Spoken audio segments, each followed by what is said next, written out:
What's up, guys? As many of you guys know already or have not known, go subscribe and check out my other videos. But today I'm going to put on an angle kit on this E46. Let me show you what I have done so far. Here it is. So I'll take you to this side because I already removed everything just to install. There's that. Everything is off. Lower control arm, the stock one. Still need to do it on this guy's side. There you go. So that's the old setup. And there you can see the arm, stock outer tie rods, the stock shock, our shock and spring. We're gonna remove all this, and as you can see, I kind of cleaned up the car and did a little polishing on it just to keep it looking a little better because it was looking tremendously ugly. So I was like, I'm just gonna polish it a little bit. And let me show you real quick what angle kit we're gonna put. So we'll be right back. Let me get this set up and I'll show you. So here we got the kit. Let me show you what it is. Here it is. Boom. SLR speed angle kit. So this is the lower control arm, so I'm guessing that is the passenger side. So I got that, and here's the rest of the kit. So we got the other control arm. We got upper camber plates, so we could have more adjustabilities. And this is the actual knuckle that's gonna go on there. Here's the knuckle. Here's the other camber plate. The other knuckle. This goes on the knuckle. It's gonna give you the angle. And then we have those lollipops or whatever you call those. Those go on the ends of the control arms. They got the billet ones, and these are like stoppers for the rack.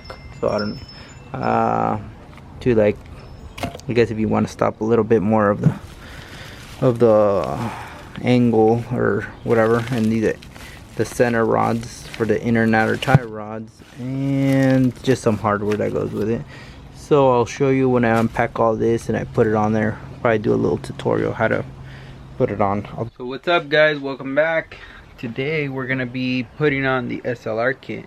I already did the other side, the driver side installation, but let me just show you what we're gonna install and try to make a little tutorial to help you guys when you guys get this kit. So let me show you what's left and what you need just for one side, because obviously I already installed the driver side. Here, let me show you.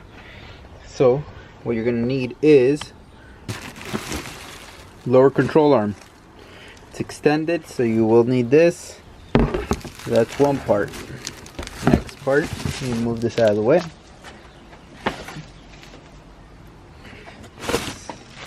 That. So you're gonna, I opted to get these upper camber plates, but we won't be installing those today. This is the actual most important piece, because this is the little section where you bolt this up to the actual arm, like the knuckle. And you got the inner part of the inner and outer tie rod. This one's the one that goes right in between, the center one.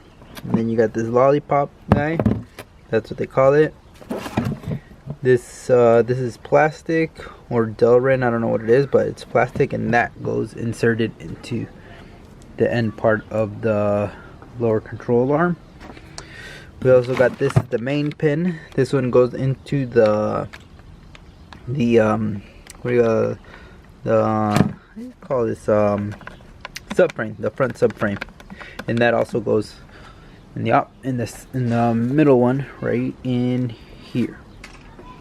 And then you also got new hardware, and these ones go to these guys, these two places right here. Get a couple decals, and these are actually stoppers. You put this on the actual rack if you want to decrease the the angle or the how much the steering wheel stops. So they're technically stoppers. You add those. So let's go take this back to the car, and then I'll show you how to throw it back on there, or show you back putting it on there. So I also forgot to say, I am going to install a coilover. Totally forgot about my coilover. We are going to install this one BC Racing coilover. Obviously, like I said earlier, I already put the other one, but let me show you the remaining BC coilover that I need. Open this, and this is, obviously it says right here, this is the front coilover, and this one says, come on, focus. I guess it doesn't want to focus, but I'll show you in a bit. But yeah, this is the coilover. That's the top hat, and I will be changing those in a later future, but for today I'm just gonna throw them on like that. Let me give you a quick rundown on how to remove this E46 stuff, or how I remove it. Before I start removing it, I'll do a time lapse so you can see it, me removing everything. So I'm just gonna tell you which parts you need to remove. Alright, here it goes. So you're gonna have to loosen this nut right here on the tie rod. Then also this guy that holds the outer tie rod to the spindle knuckle. Yeah, I believe that's 18, and that guy over here, the lower ball joint nut, another 18, and then you're gonna have to remove this one. I think it's a 22, the bolt. It's right up here. I don't know if you can see it, but it goes right through the subframe, the front. And then these two, I believe those are, I'm not sure what size they are, but you got to remove those. And then obviously we got to remove the whole strut, and all this comes out. But yeah, you are not going to be needing this whole piece. You're only going to be needing the inner tie rod, and then we're going to remove that now.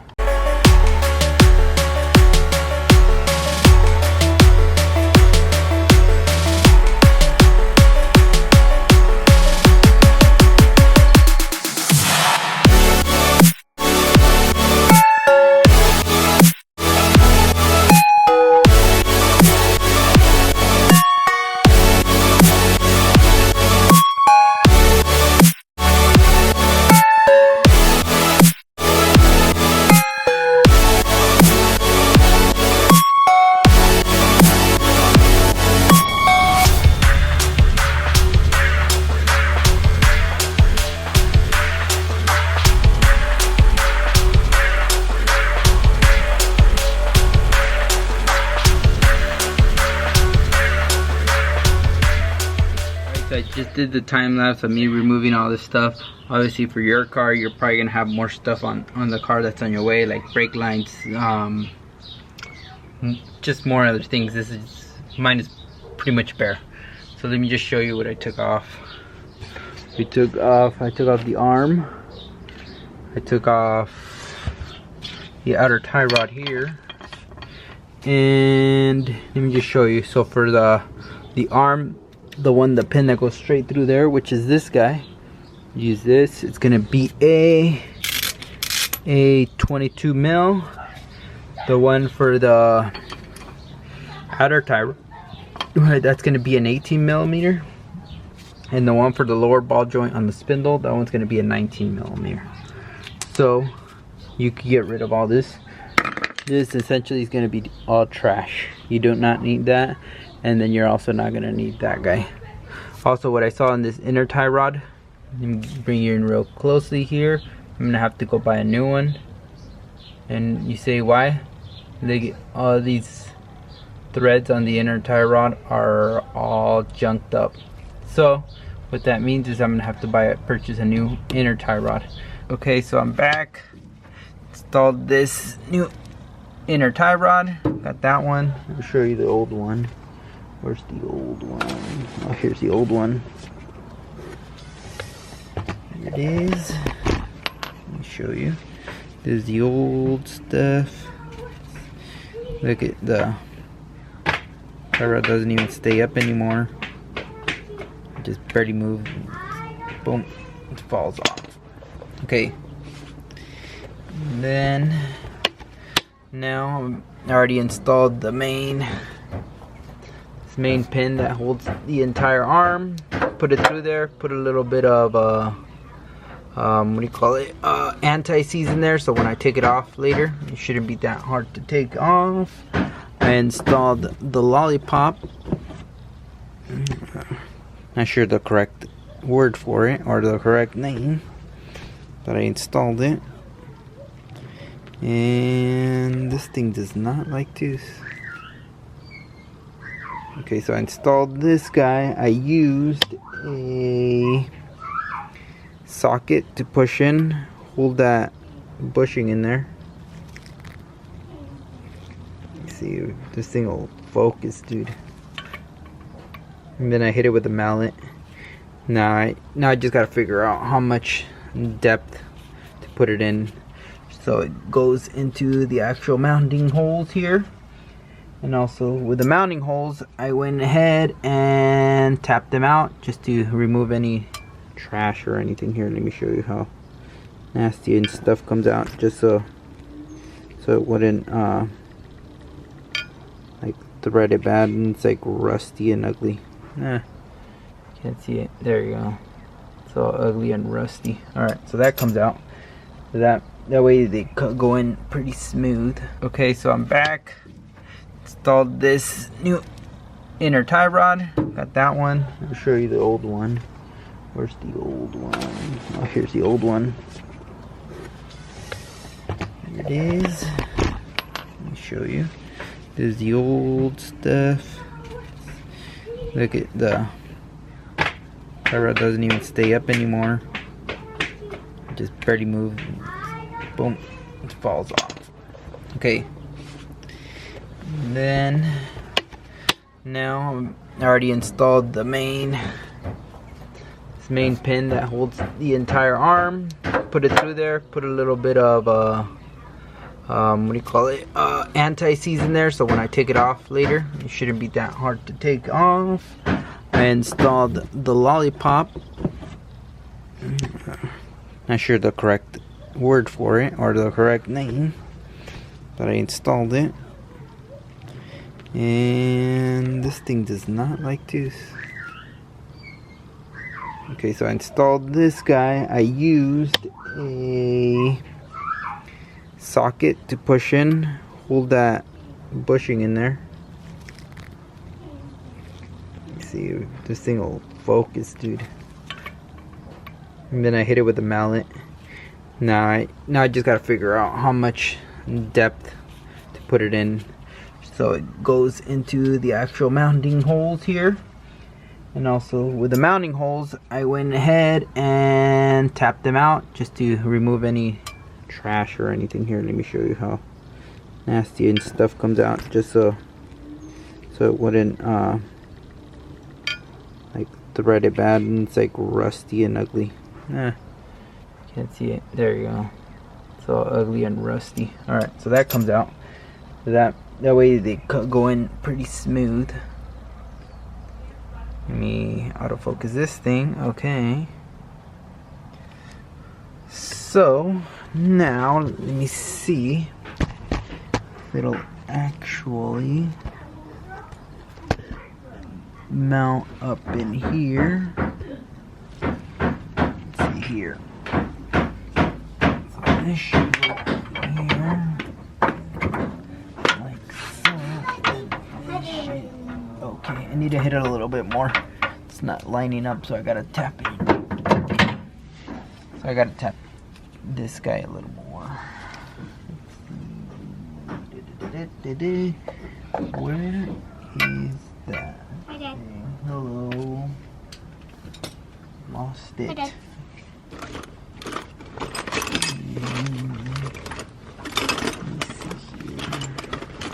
Hi, little girl. I lost my tool. That I'm using. You lost your tool. Hopefully it's this one. So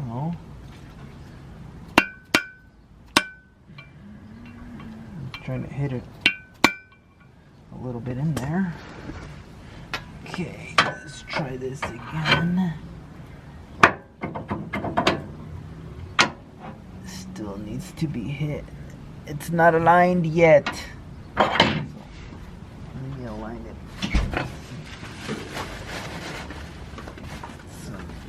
Found some better ones, Olivia. Let me show you what I'm gonna do. So I'm gonna put it, this is what I'm trying to align. I'm trying to hit it. You see there still has some room here. God, dude, I hate this camera.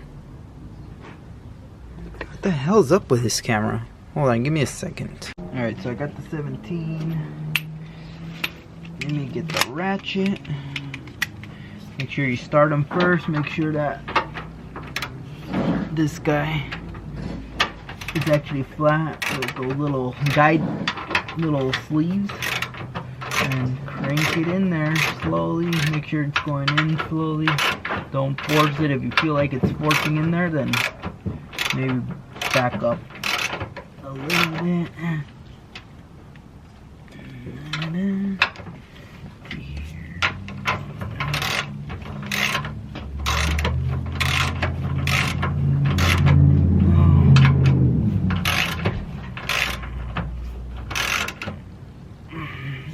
Snug it up.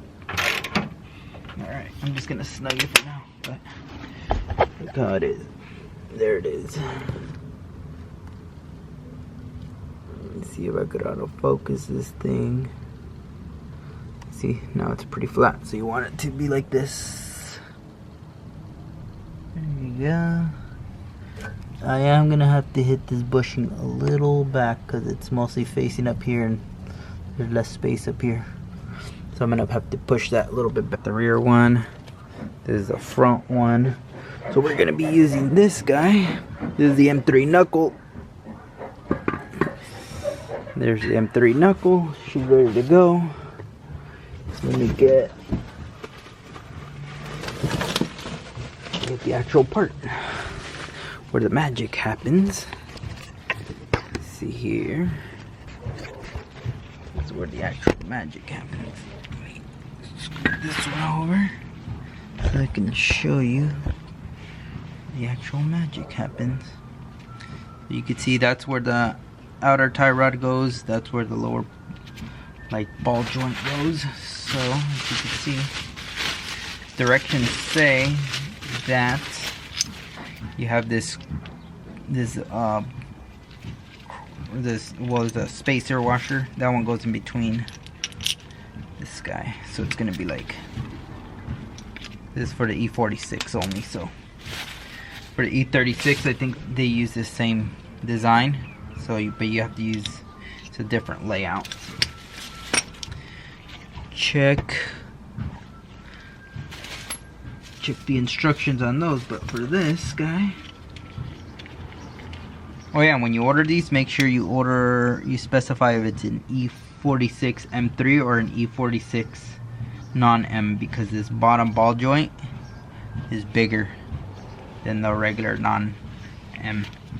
So make sure you let them know which exact, what do you call it, exact knuckle you have, because you are gonna have a good old time sending this stuff back, trying to figure out what you got. So yeah, make sure you indicate they are different. So gotta tighten this. Let me show you. Tighten this. It comes with this purple washer that should fall right into the location in there. Let me show you. To this location, you can see it falls right in there. Knuckles there.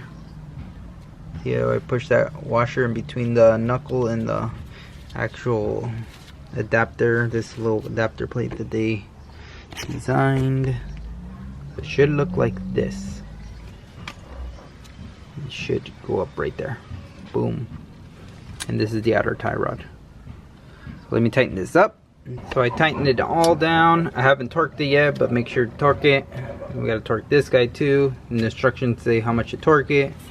And you see how I said This thing already comes assembled, so don't take it apart, because then you're gonna be like, how the hell did I put this shit back together?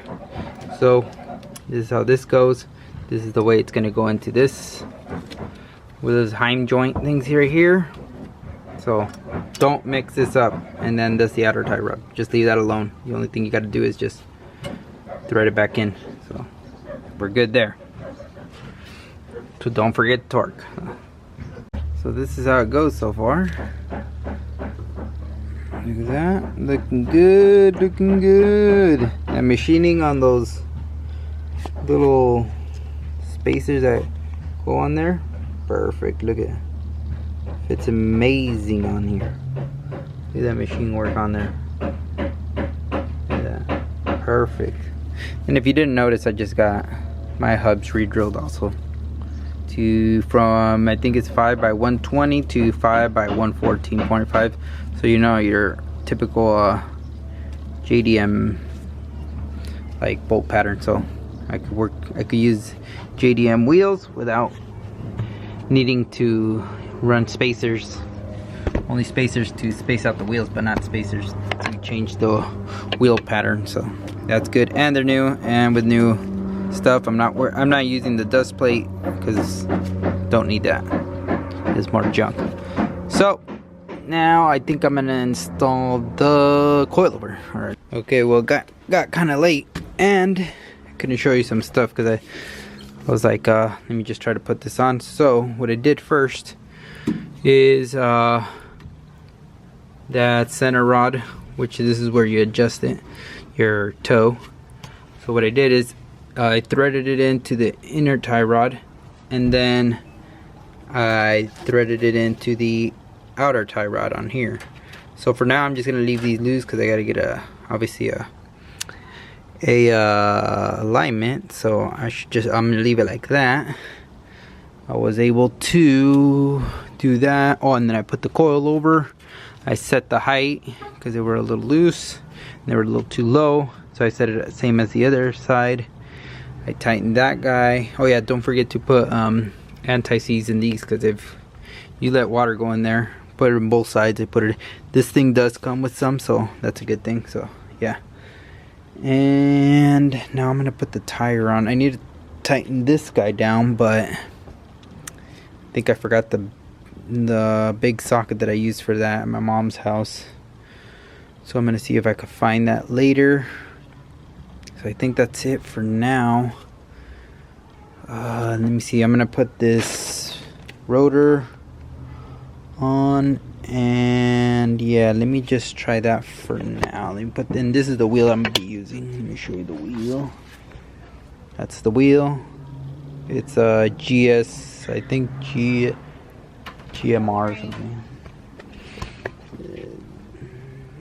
So last night it started to get a little bit dark. So now, after I installed everything, now I'm just gonna torque down everything. So I got my torque wrench here, and I got these are the instructions that come with it.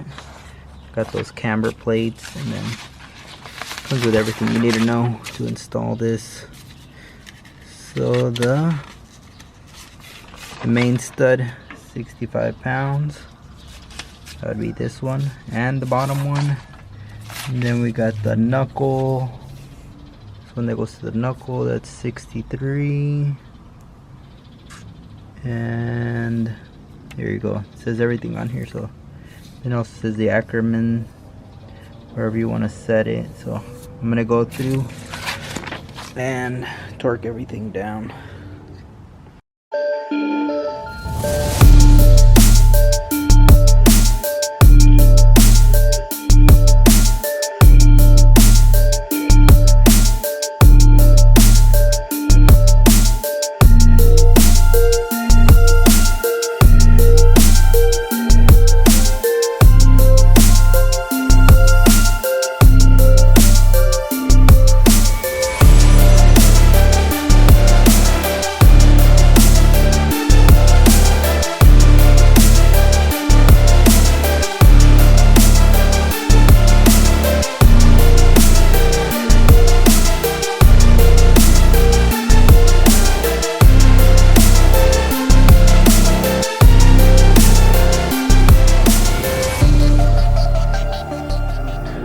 a jack because I'm not able to turn the wheels. I don't have the steering shaft on there, and it's on the ground. So let me show you the full lock to the left.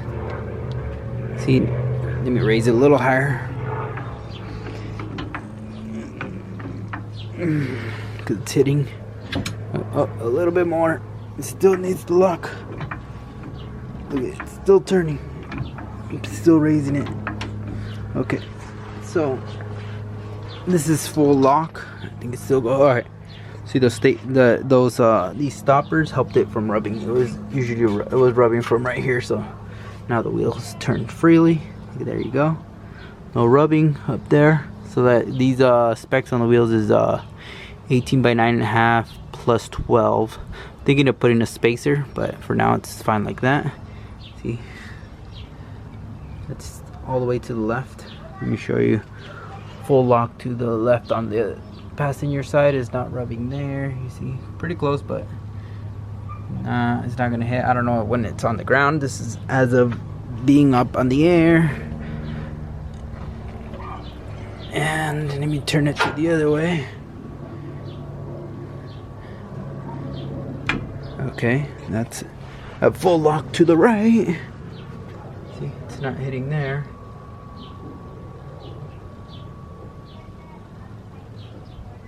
So, I think it looks great. It's not hitting anything. If you guys have any questions or comments or anything you guys would like to know, or any setups for this alignment setup, that would be great. That's the engine I'm running, just so you guys could see. And it looks pretty good. Not bad at all. So yeah. Oh yeah, let me show you the first full lock on this side. Still not hitting this guy, but I think it's gonna hit after it's on the ground. But we'll figure that out later. You see no rubbing. Spinning. But keep in mind this is off the ground. Once it's on the ground, it's gonna be a whole complete different thing. So it does come with also a sway mount area for your sway bars. If you're gonna run one up here, Ackerman, you adjust it right there. By that bolt, you just move it. Let me show you. Full Ackerman right there. And let me straighten this out. Oh yeah, let me just show you the specs on the wheels. You have it right here. Let me put it down on the wheel right here. That's the spec of the wheel. Alright. So let me straighten it out. That's the poke with this wheel without what do you call it? Without any spacers. That's the wheel. You'd be running. These are just my spares. That's how the car's sitting right now. There's the car. I did the back already. Let's put it down and I'll show you how it looks completely all the way lowered. All the way lowered. There you go. Keep in mind I still need to do a alignment. That's the top view right there. That's stock fender, non-M3. And here's the back. This one does have a spacer, but this is M3 bumper. If you're wondering, that's the M3 bumper. This is the stock body. And it's the wheel's still coming out a little bit more than the fender, so I do have to get other wheels, like over fenders. Yeah, that's why I can show you the same things on the other side. So let me know what you think. Thanks for watching. Till next time, like, subscribe, and until next time, I'll see what we do on this car next time. Alright, so